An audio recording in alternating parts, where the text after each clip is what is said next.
है वो ट्रांसपिरेशन है, वाष्पोत्सर्जन। वाष्पोत्सर्जन को हम डिफाइन करते हैं कि पादप भाग जो है पादपों के, उनके द्वारा जल का लॉस होना। तो वाटर जो है वो जल जो है वो इसमें वेपर के रूप में पर्यावरण में, एनवायरनमेंट में वो निकल जाता है, जिसे हम ट्रांसपिरेशन कहते हैं।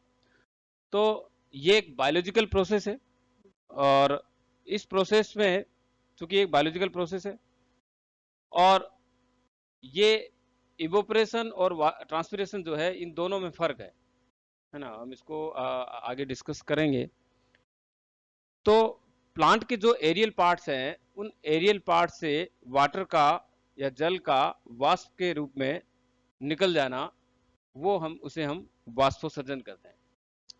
और यह एक प्रकार का पादपों का एक उत्सर्जन तंत्र भी है, क्योंकि इसके द्वारा जो एक्सेस में या ज्यादा में जो पानी होता है, ज्यादा मात्रा में, वो निकल जाता है इसकी बॉडी से।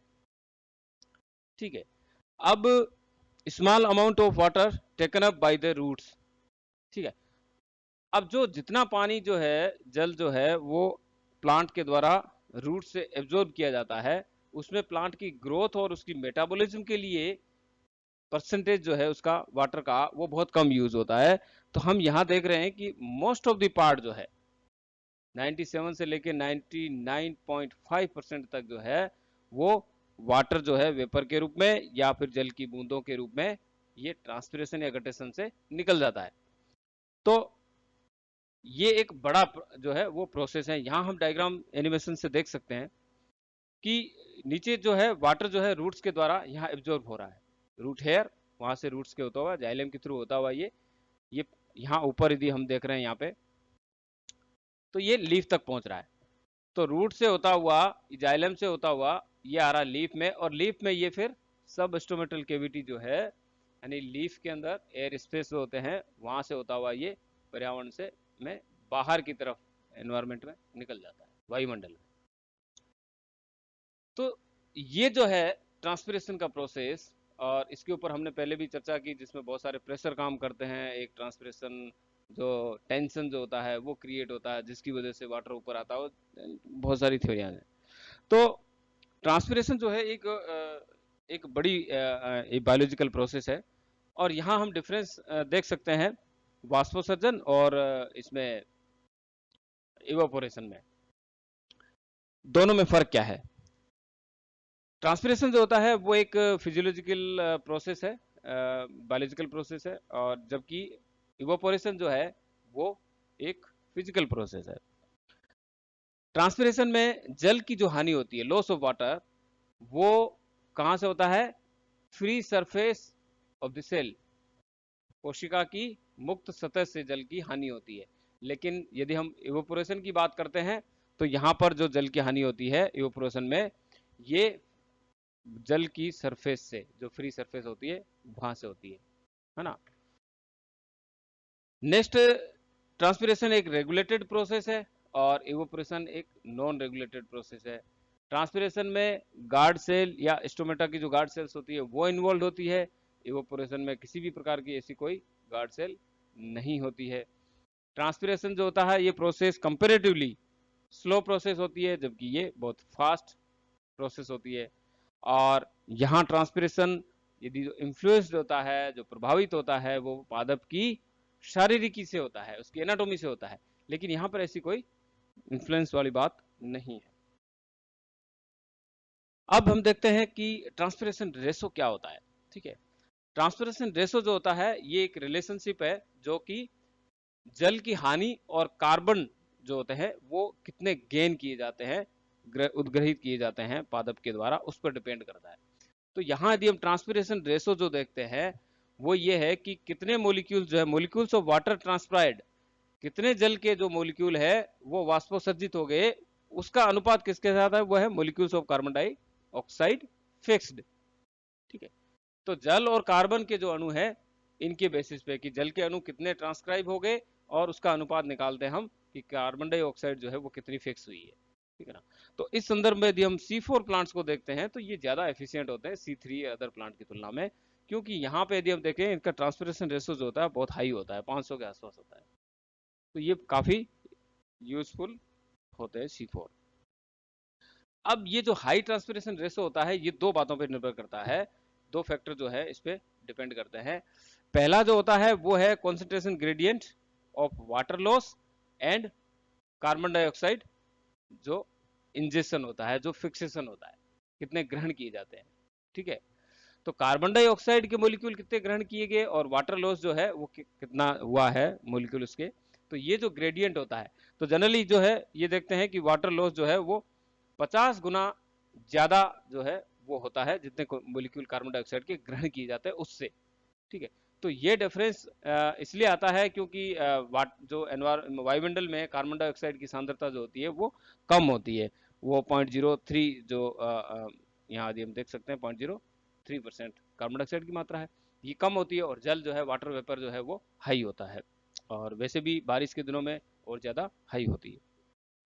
दूसरा जो है वो है कि कार्बन डाइऑक्साइड जो डिफ्यूज होती है एयर में, वो 16 टाइम गुना जो है वो कम होती है इसकी intensity than water vapour. Water vapour जो है वो तेजी से डिफ्यूज होती है ना, और ये जो है कार्बन डाइऑक्साइड वो कम होती है।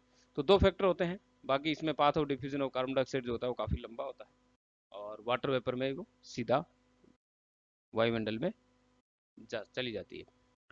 अब कुछ एक्सपेरिमेंट के द्वारा भी हम डेमोन्स्ट्रेट कर लेते हैं ट्रांसपिरेशन का। ये एक्सपेरिमेंट हम जानते हैं कि हमने एक अंदर जो है जार रख दिया, और जार के ऊपर हमने एक प्लांट उसके अंदर डाल दिया, और वो जो है पोट जो है पूरा हमने पॉलीथीन से इसको कवर्ड कर दिया। अब यहाँ से जो वाटर निकलेंगी बूंदे, वो बूंदे जो है वो जार की अंदर की सरफेस पे जाकर के इकट्ठी हो जाती है। इसका मतलब ये है कि यहाँ से इसमें वाटर जो है वो एरियल पार्ट से निकला है, ये उसको प्रदर्शित करता है।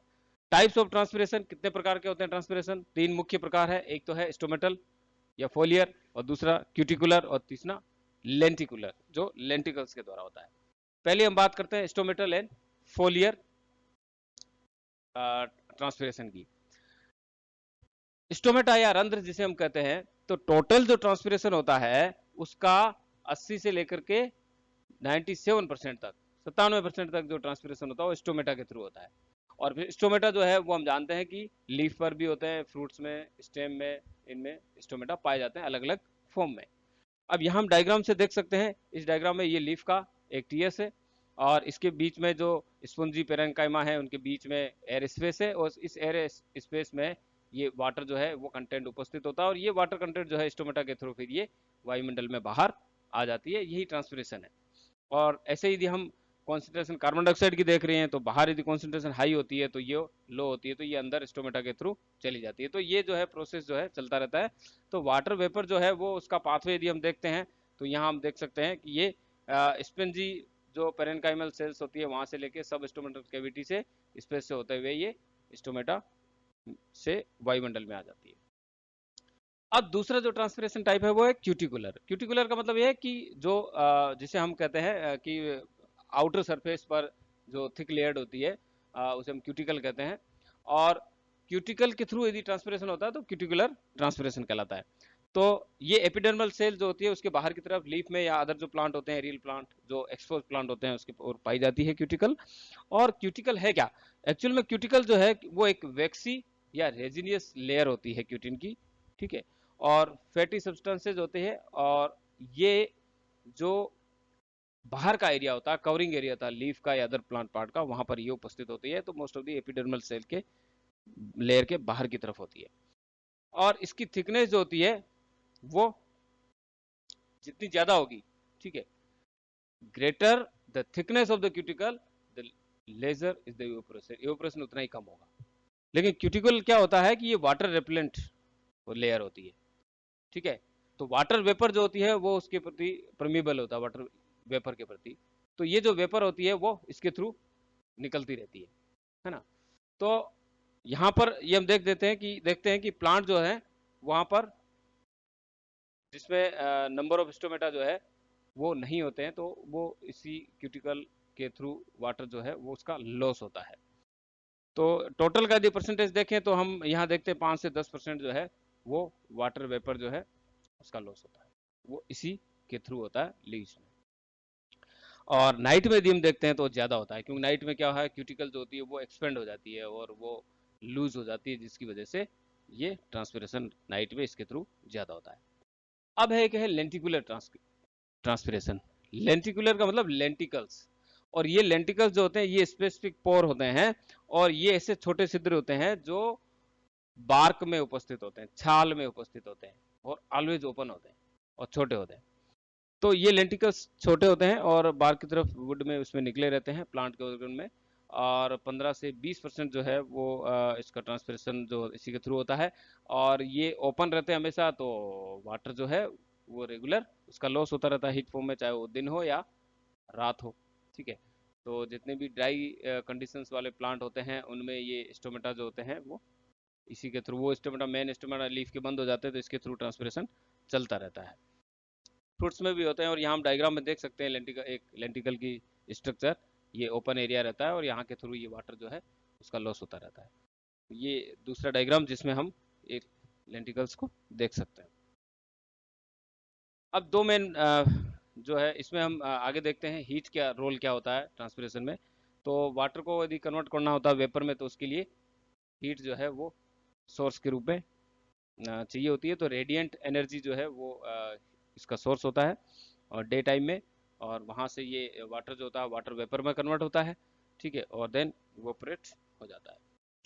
तो ट्रांसपिरेशन कुल मिला के दो मेजर फैक्टर पे डिपेंड करता है, और वो है कि एक तो आता है कि वाटर वेपर प्रेशर जो होता है, जो वेपर प्रेशर की कॉन्सेंट्रेशन, और वो कॉन्सेंट्रेशन कहाँ की, आउटर एयर और लीफ के अंदर का स्पेस, इन दोनों के बीच में वाटर वेपर का प्रेशर कितना होता है, इसका जो अंतर होता है उसके बेसिस पे एक तो ये घटक होता है, फैक्टर काम करता है। दूसरा होता है इसमें जो डिफ्यूजिव रेजिस्टेंट होता है इस पूरे सर्किट का, कि कितना इसमें विरोध प्रतिरोधक बल होते हैं, उन दोनों पे ये डिपेंड करता है।